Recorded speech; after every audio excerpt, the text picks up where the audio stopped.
Hey, my name is Brandon and welcome to my YouTube channel. This is my 2006 350Z Rev Up. In this video, I'm going to be installing ISR Pro Series control arms in the rear and in the front. With the front, I'm going to be installing the front upper control arms made by ISR. Now, this is how the car is set up right now before the installation. After the installation, my goal is to get as much camber as possible in the front to really maximize my point of contact with the tires while drifting. Now with the rear, the goal is to get as much camber out as possible. The goal is at 0 degrees so I can get as much grip as I can in the rear, and it's going to help with tire wear. This is how it's set up right now.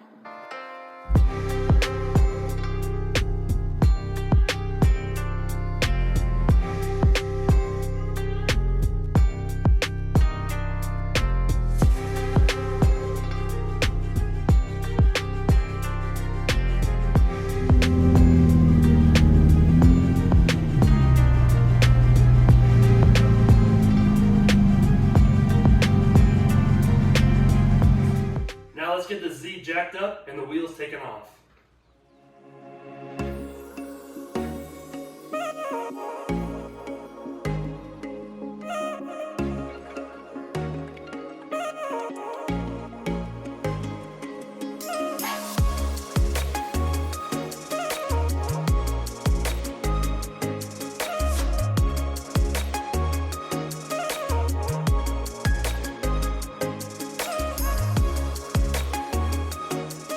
Now that we have the Z jacked up, here are all the control arms that I'll be installing today.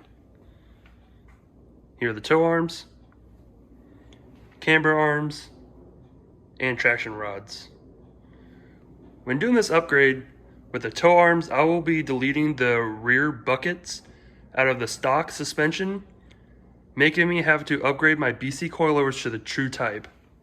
When doing this, I will be upgrading the springs, dampeners, and lock rings, just so I can get the true type. I'll also be going with ISR's Eccentric Lockout kit to help my alignment stay in tune. Last but not least, we have the front upper control arm. Now let's get into the installation. On the bolt side is going to be a 19mm, on the nut side is going to be a 17mm. Let's crack these loose.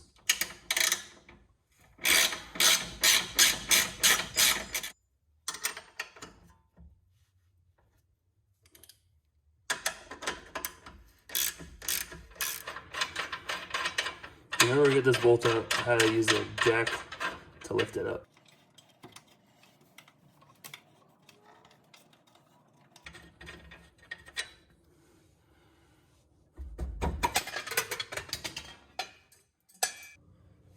And now just the rear bolts.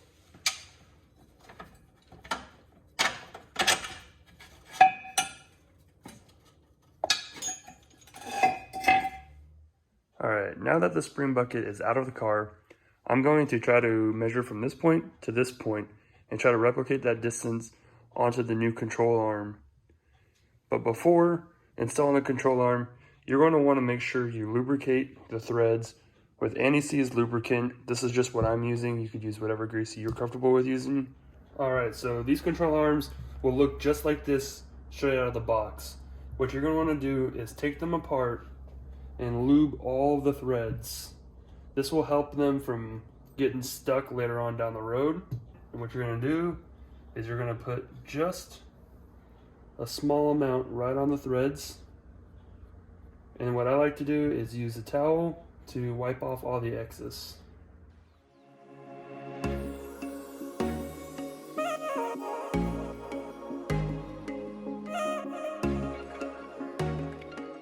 Might be a little bit too much to most people. I like using more.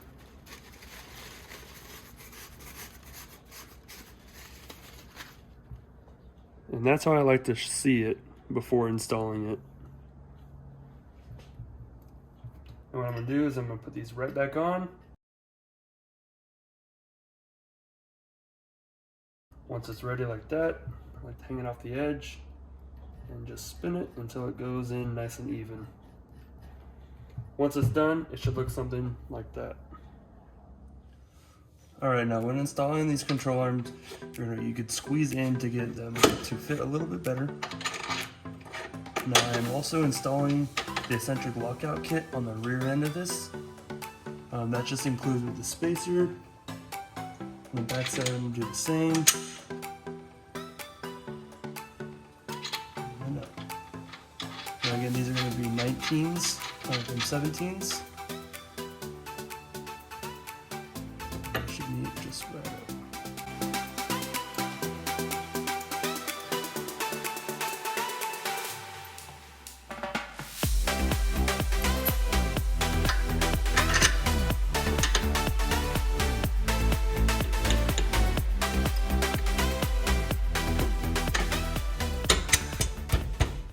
Alright, now installing these arms in the rear for the rear bucket delete, you're going to be using the OEM nuts on this end and the Eccentric Lockout kit on this end.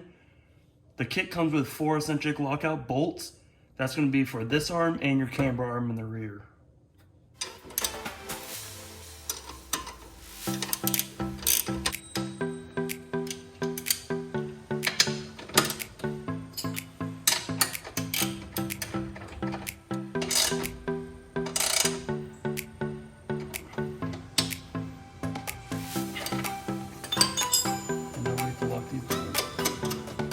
We will be doing our alignment after we do installing the full kit.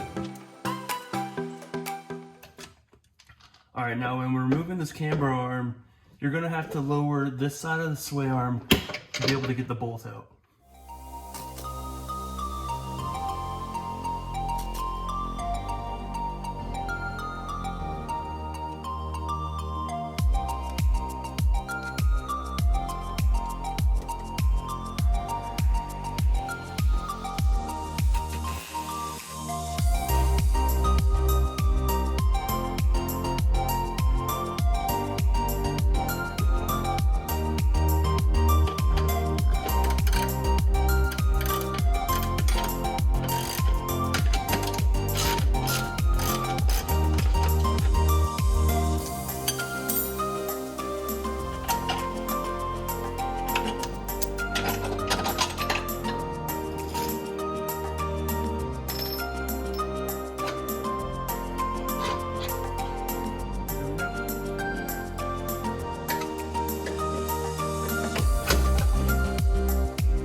Alright, now when installing the Eccentric kit on the camber arms as well, you're going to put this washer in between the 2 walls just to prevent it from messing with your alignment at all. On the outside of the camber arm, you can reinstall the OEM hardware.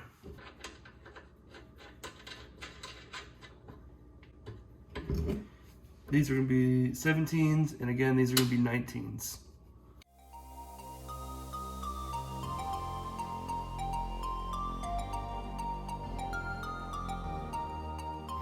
Also, don't forget to reinstall your sway bar.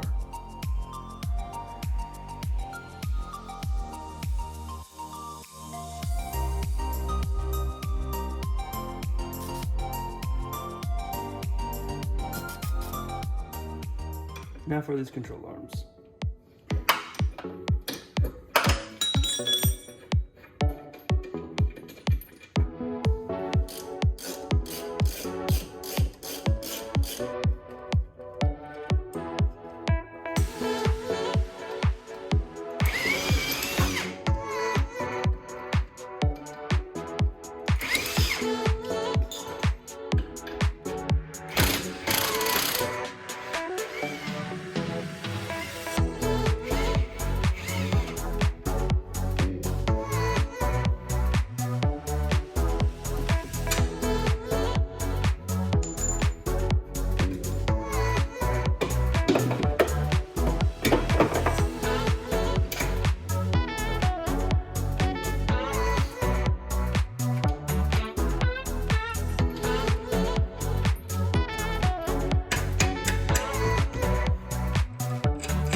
Cooper. Good boy. Alrighty, so after installing the control arms, I realized that that traction arm had to be installed before the camber arm because it wasn't able to clear when installing it. So keep that in mind. Alright, now it's time to take out my old coilover to convert to true coilover.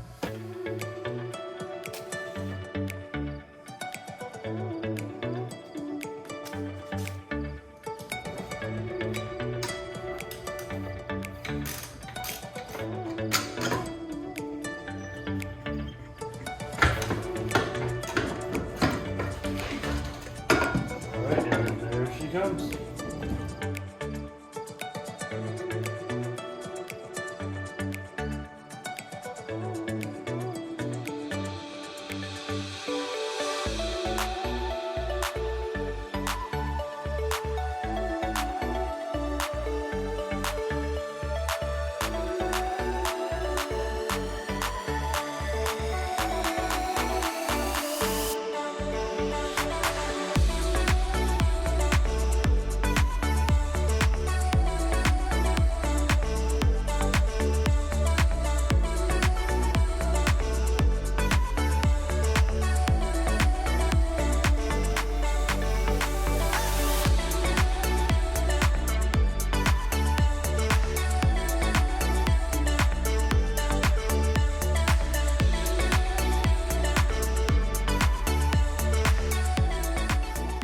Alright, now installing your coilover, you're going to want to make sure that extender goes up through the hole so you can adjust your dampener after your installation.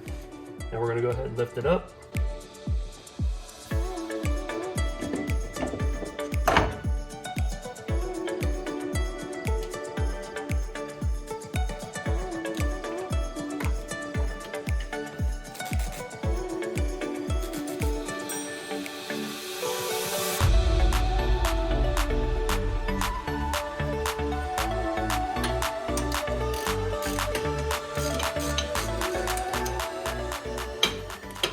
Right to spec, just like that. This is going to be a 14 millimeter on both sides.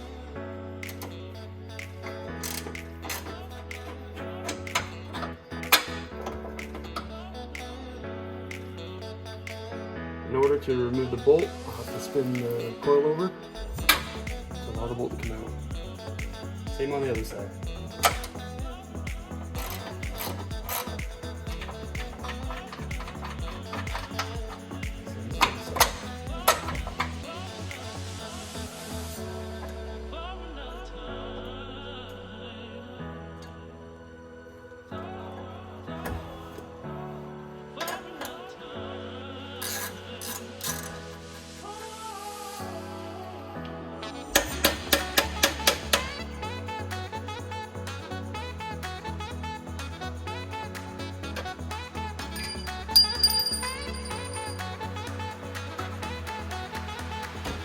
Alright, and now for the stock control arm, we're going to be reusing this ball joint seat. So what you're going to use is the separator, and you're going to put it on, and then just zap it right off.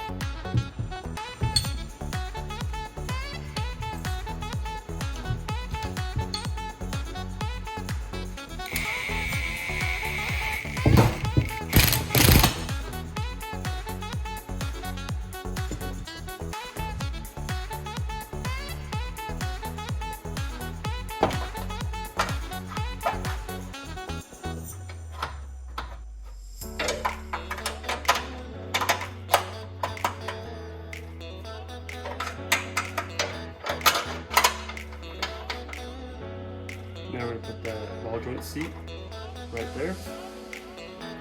Right into the hub. Washer.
right, and now we're back to where we started, right after the installation.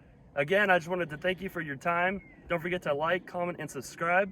But before we take you around the car after the install, I just wanted to thank Injuku Racing. That's where I ordered all my control arms. Again, I went through with Tommy, customer service. He hooked it up with a good deal. Now, let's take you around the car.